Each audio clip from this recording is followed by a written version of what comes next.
우리가 교회에 대해서 계속 하나님의 말씀을 듣고 있습니다. 신년 첫째 주에 교회가 무엇인가, 교회의 본질에 대해서 말씀드렸죠. 교회는 뭐라고요? 병원이다. 병원이다. 예. 말을 함부로 할 수 있습니다. 또한 사람을 미워할 수 있고요. 때로는 상처를 주기도 하고 아픔을 받기도 합니다.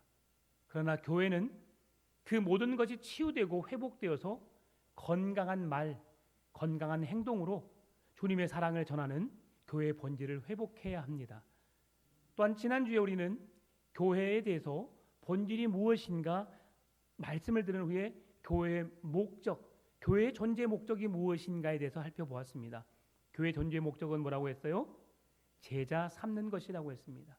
제자 삼기 위해서 우리가 가서 예수를 알지 못하는 자들에게 가서 그들에게 복음을 전하고 그들을 세례를 주어서 하나님의 거룩한 백성으로 고백하게 하고 또한 그들이 잘 가르침을 받고 훈련받아서 하나님의 복음을 증언하는 자로 주님이 세우신 교회의 존재 목적 제자가 되어서 제자 삼는 일에 힘쓰는 교회가 되어야 한다고 말씀을 드렸습니다. 오늘은 그 세 번째입니다. 세 번째 말씀 속에서 교회가 해야 할 본질 속에서 목사와 성도들이 해야 할 일을 오늘 우리에게 말씀해 주고 있는데요. 함께 그 말씀을 살피면서 하나님의 뜻이 어디에 있는지 살펴보기를 원합니다. 같이 우리 11절 말씀 읽어볼까요?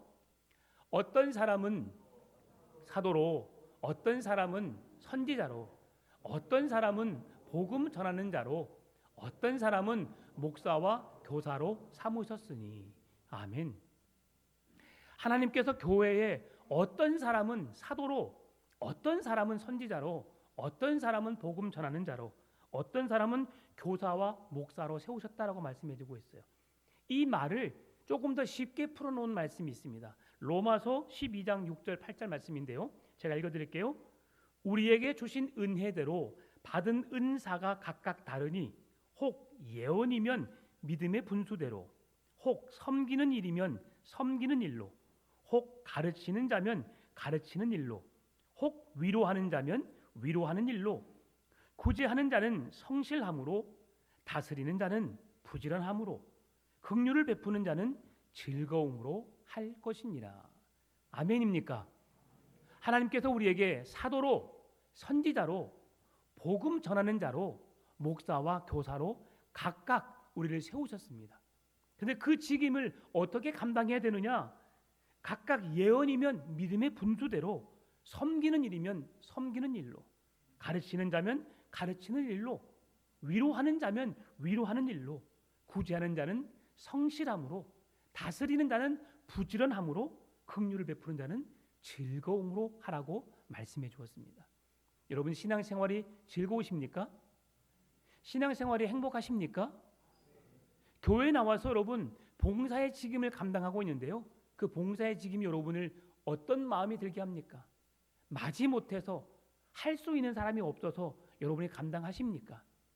그런다 할지라도 주님이 내게 주신 사명임을 알고 기쁨으로 감사함으로 감당해 내시기 바랍니다. 오늘 이 로마서 12장 6절 보게 되면 하나님이 내게 주신 은혜대로라고 말하고 있어요. 여러분 은혜와 은사는 다른 겁니다. 은혜는 뭐죠? 하나님이 모든 사람에게 동일하게 베풀어 주신 은혜입니다. 그것도 값없이 베풀어 주신 것을 은혜라고 합니다. 이 은혜가 뭐냐면 예수 그리스도의 십자가의 은혜입니다. 세상에 속한 모든 사람에게 하나님은 동일한 기회를 주셨어요. 십자가를 통해서 예수 그리스도를 믿는 자들에게 구원을 주시는, 생명을 주시는 능력을 모두에게 주었어요.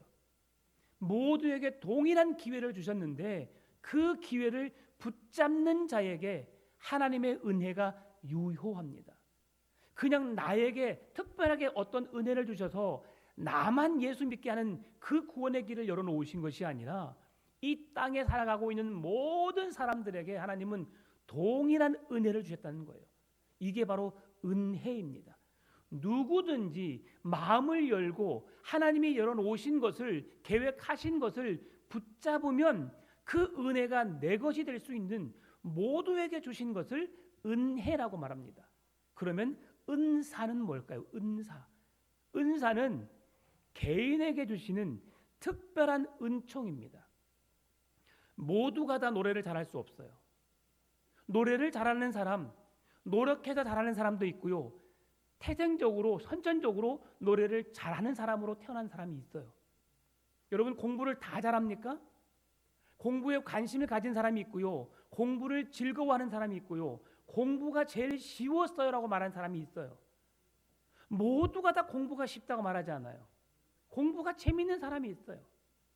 운동을 좋아하는 사람, 누구나 다 축구를 잘하는 게 아니에요. 농구, 야구, 배구 모든 운동을 다 잘하는 사람이 있지만 또한 잘 못하는 사람도 분명히 있어요.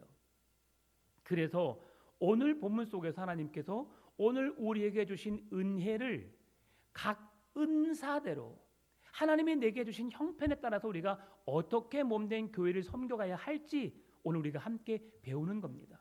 여러분, 내가 잘하는 게 뭘까? 찾는 것이 은사입니다. 그 은사를 통해서 내가 그 일을 감당하는 것이 하나님이 기뻐하시는 거예요. 이 일을 여러분 기쁨으로 감당하시기 바라요. 저는 오늘 교회 오면서 너무나도 따뜻한 사랑을 받았어요. 네, 진짜 큰 사랑을 받았어요. 한 장로님이 저를 바라보더니 목사님 사랑합니다 하면서 사랑의 하트를 딱 날려주시는 거예요. 어깨를 다독여 주시는데 하나님이 저를 만져주신 것 같았어요. 여러분, 큰 것이 아니어도 괜찮습니다. 작은 것이 우리에게 감동을 주거든요. 안내 서시면서 우리 교회의 얼굴이라고 할 수 있는 안내위원들 서로 이야기하시다가 성도가 걸어 들어오시면 새신자가 들어오면 어떻게 합니까? 왔어요? 안녕하세요? 그러면 이건 형식적인 인사에 불과해요. 이럴 때는 오지랖이 필요하죠. 오셨어요? 네, 반가워요. 참 잘 오셨어요. 우리 교회 참 좋은 교회입니다. 잘 오셨어요. 라고 밝은 미소로 인사해 주는 거예요. 여러분 앞에 찬양할 때 그렇게 들어오면 그 사람들이 어떤 은혜를 받냐면 앞에서 찬양을 인도하는 찬양단의 찬양 소리를 듣고 마음이 열려지게 되어 있어요. 이 교회는 따뜻하구나. 사랑이 넘치구나. 누구든지 포용할 수 있는 나도 이 교회에 함께하고 싶은 마음이 있구나라고 생각이 돼요. 그럴 때 찬양을 통해서 마음을 열고 그 하나님의 은혜를 사모하게 되고 입술을 열어서 하나님을 고백하다 보면 은혜가 넘치게 되는 거예요. 아무리 집에서 부부싸움이 일어나고 경제적인 어려움 속에서 질병적인 고통 속에서 문제를 안고 왔지만 교회는 병원이거든요. 병원을 찾는 이유가 뭐예요? 치료받기 위함이에요.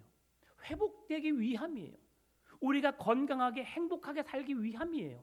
그러니까 교회 와서 여러분 부담을 가지면 안 됩니다. 교회 와서 시험 들면 안 돼요. 교회 와서 신앙 때문에 힘들어서는 안 돼요. 교회 안에서 하나님을 만남으로 하나님을 예배함으로 우리의 마음의 치유와 회복이 일어나고 더 강건해지는 은혜가 여러분에게 임하게 되시기를 바랍니다. 오늘 성경에서 사도와 선지자로 그리고 복음 전하는 자로 목사와 교사로 세우셨다고 말씀해 주고 있어요. 여러분 사도는 어떤 자가 사도예요? 사도는 부르심이 있어야 돼요. 가르침을 받아야 돼요. 보내심을 받아야 됩니다. 이 세 가지가 삼박자가 하나를 이루어야 되는 거죠. 누군가에 의해서 부르심을 받고 누군가에 의해서 가르침을 받고 누군가에 의해서 보내심을 받는다. 그 주체가 누구죠? 예수님이세요. 예수님의 부르심과 예수님의 가르치심과 예수님의 보내심이 있을 때에 그들은 그때서야 사도가 되는 거예요. 예수님의 제자들은 예수님의 부름을 받은 자들이에요.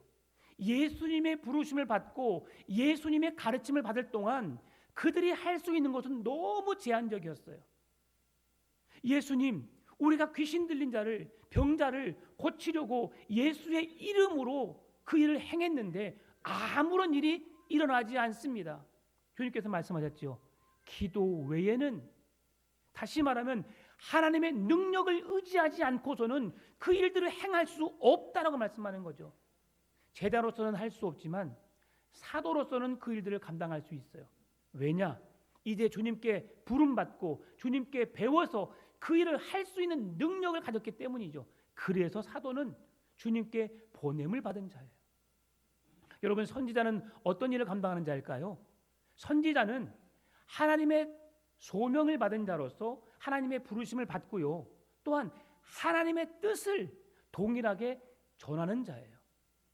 자기 생각, 자기 말을 전하는 자가 아니라 하나님의 뜻을, 하나님의 생각을 백성들에게 알게 하려고 그 말씀을 전하는 자를 선지자로 세우셨어요.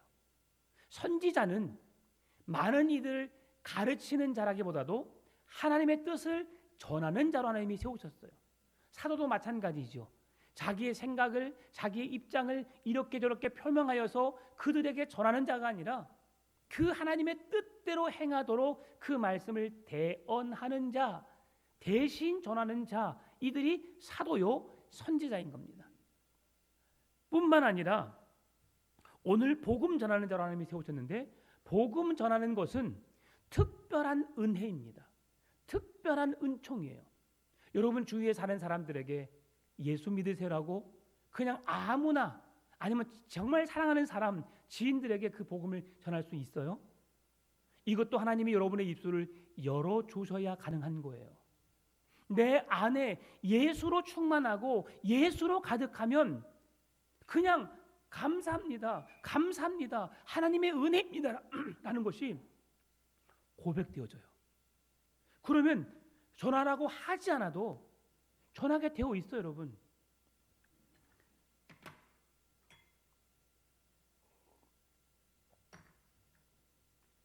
신의 약단 보신 분 마음으로 손 드세요. 마음으로.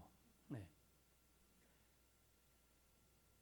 이게 마음이 없는 거예요. 그냥 목사가 한번 보라고 하는가 보다, 좋은 영화이니까. 여러분, 제가 그렇게 그냥 보라고 하기 위해서 보라고 한다면 제가 광고하지 않아요. 그만큼 예수를 믿는 사람들에게 찔림이 있고 감동이 있고 신앙의 결단이 있기 때문에 보라고 한 거예요. 우리가 어디 가서 음식을 먹었어요. 맛있어요. 너무나 감동이에요. 그러면 만나는 사람에게 뭐라고 말해요? 그 음식 먹어봤어?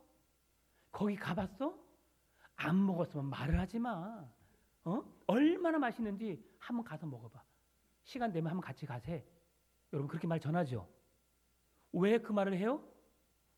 좋아하니까, 맛있으니까, 사람들도 그 맛을 느끼게 하고 싶으니까. 여러분, 왜 우리의 입술에서 예수 그리스도의 맛이 안 나와요?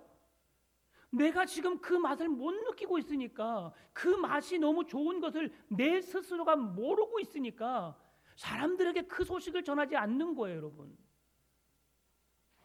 예수님이 너무 좋아서 그 예수님의 사랑을 전하지 않으면 안 되는 그런 마음으로 살아가신 여러분 되시기를 바랍니다. 그게 우리가 예수 믿는 이유예요. 그를 하나님께서 그렇게 복음 전도자로, 하나님의 사랑을 전할 자로, 그 예수님의 사랑의 맛을 전하는 자로 우리 모두를 세우셨다는 사실이죠. 또한 목사와 교사로 세우셨다고 말씀해 주세요. 목사와 교사는 그 가운데 정관사가 하나입니다. 목사, 교사 따로 이루어진 것이 아니라 목사의 직을 감당하는 교사, 그래서 목사이며 교사라고 본문의 원문은 말씀해 주고 있어요.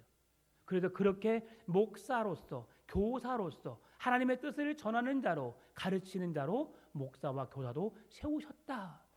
이런 직임들을 우리에게 다 주셨는데, 하나님이 교회에 주신 직임들, 우리에게 주신 은사들을 하나님이 어떻게 하기를 원하시는가, 오늘 본문 12절에서 말씀해 주고 있어요.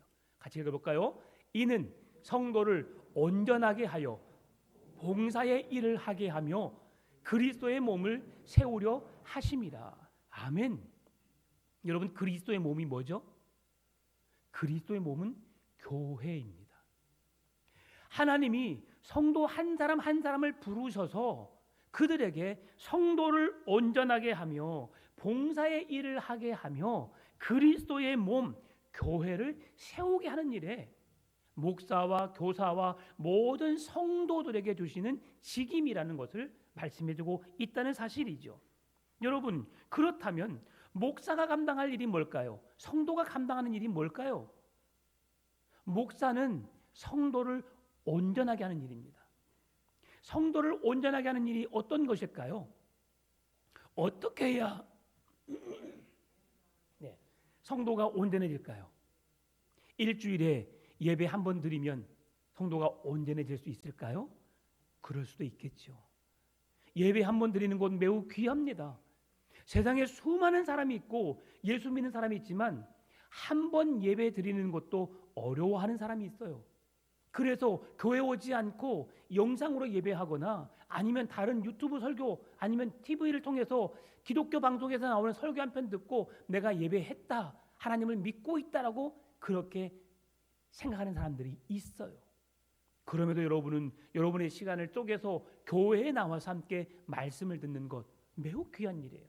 그러나 예배 한 번 드리는 것으로 인해서 우리의 신앙이 온전하게 자랄 수 있다? 그렇지 않습니다. 예배 한 번만이 아니에요. 교회에서 행하는 일들을 우리가 함께 동참해야 우리의 신앙이 성장하는 겁니다. 예배만 드리는 것이 아니라 함께 봉사의 일도 감당하고요, 함께 성경 공부도 해야 하는 거죠. 그래서 성도가 온전해질 수 있는 것은 뭐냐면 우리가 배워야 해요. 왜 배워야 하는가? 여러분, 배우지 않으면, 경험하지 않으면 우리가 온전한 그리스도인으로 설 수 없기 때문이죠. 처음부터 여러분 찬송가 다 잘했어요? 찬송가 부를 때 여러분 어땠어요? 처음에 어려웠잖아요. 뭔 세상에 이런 노래도 있나? 그러죠. 집에서 TV를 켜면 트로트, 가요가 나와요. 가요는 우리의 삶에 너무 쉽게 접해있기 때문에 어떤 노래가 흘러와도 몸이 반응을 해요. 흥겹고 한 번, 두 번 들으면 금방 따라해요. 찬송가는 그에 비하면 조금 더 어려워요. 쉬운 단조로 되어 있지만 찬송가는 믿음이 없이 부르는 사람들에게는 매우 어려워요. 여러분, 신의 악단을 불렀던 박시우가, 정진웅이라는 그 친구가 예수 믿는 친구들이었을까요? 사랑의 교회에 가서 예배 드리는데 그들이 그렇게 말합니다. 제가 이 교회에 나와서 하나님을 찬양하는 일은 처음 있는 일입니다.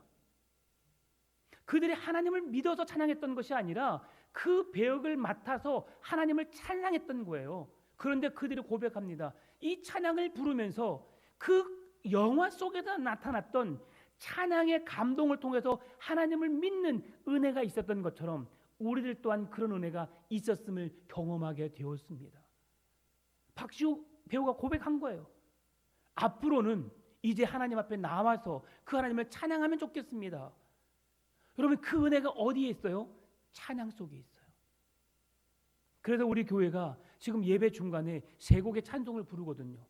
그 찬양을 통해서 점점 하나님께 더 깊이 나아가고 우리의 믿음의 고백을 통해서 그 하나님을 온전히 찬송하여 모든 성도가 함께 하나의 찬양으로 하나님께 영광을 올려드리기 위해서 이렇게 찬양을 부르고 있는 거예요. 찬양을 부르면서 여러분의 마음이 뜨거워지시길 원합니다.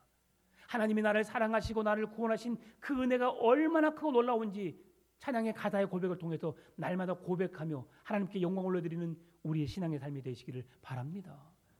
하나님이 원하시는 게 이거예요. 성도들이 온전해지는 것은 교회가 행하는 사역을 통해서 여러분이 온전해질 수 있어요. 우리 교회는 새 가족이 등록하게 되면 새 가족에게 5주 동안 성경 공부를 합니다.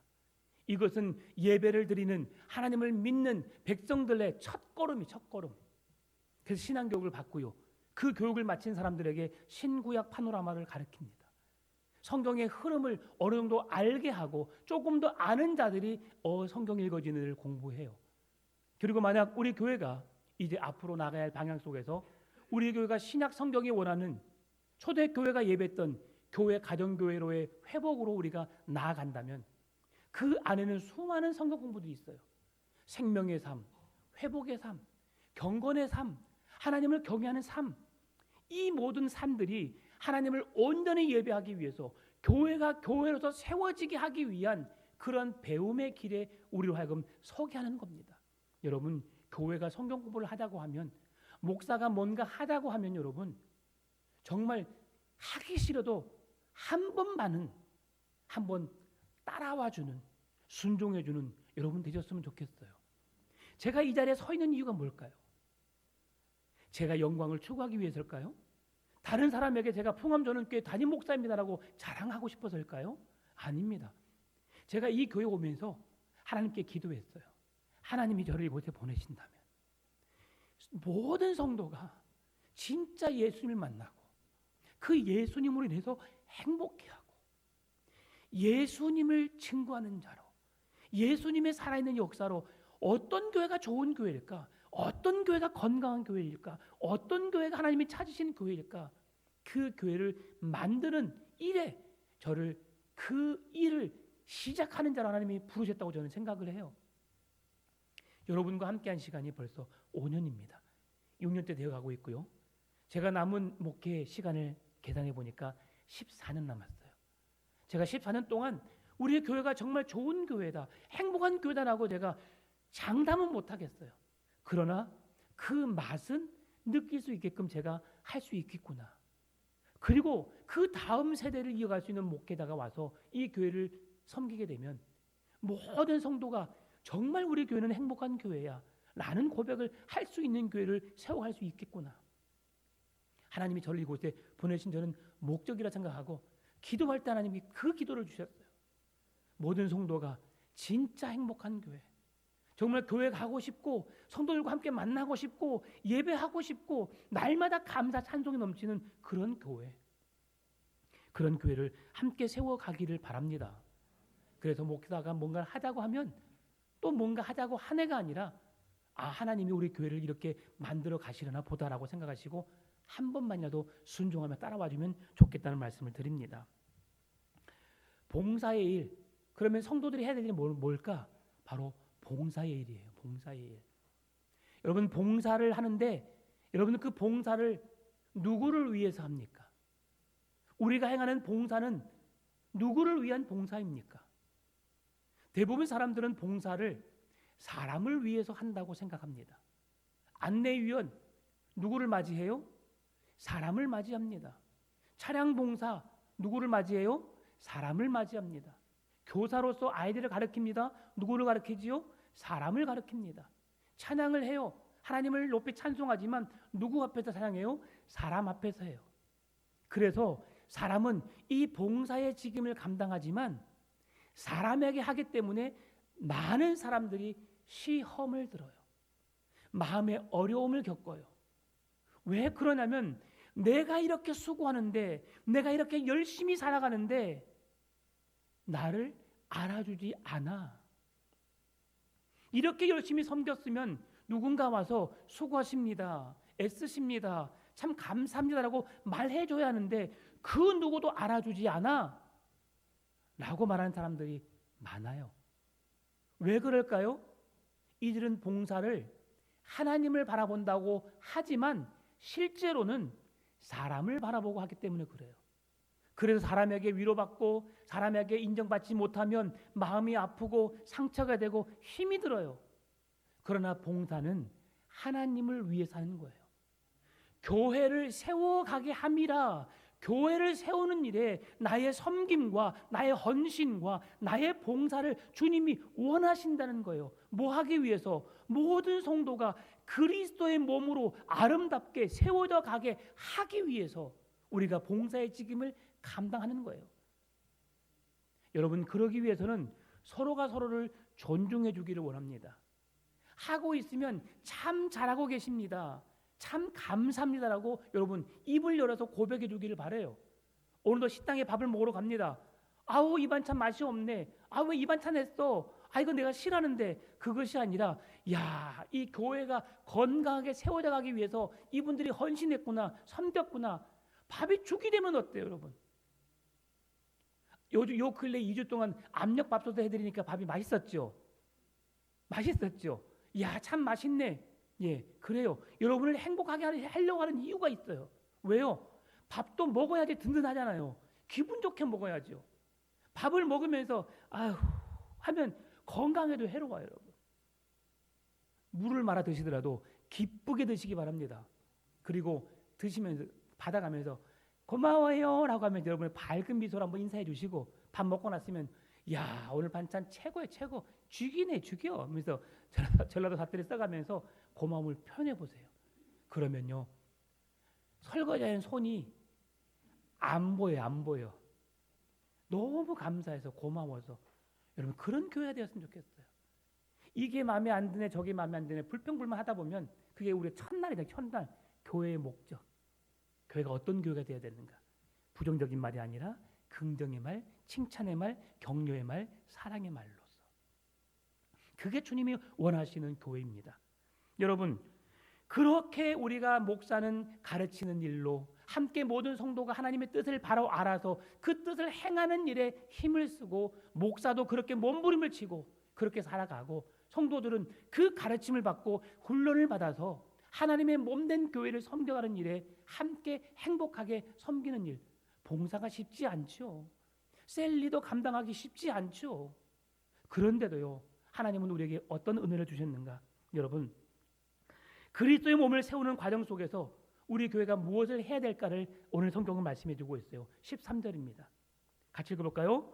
우리가 다 하나님의 아들을 믿는 것과 아는 일에 하나가 되어 온전한 사람을 이루어 그리스도의 장성한 분량이 충만한 데까지 이르리니.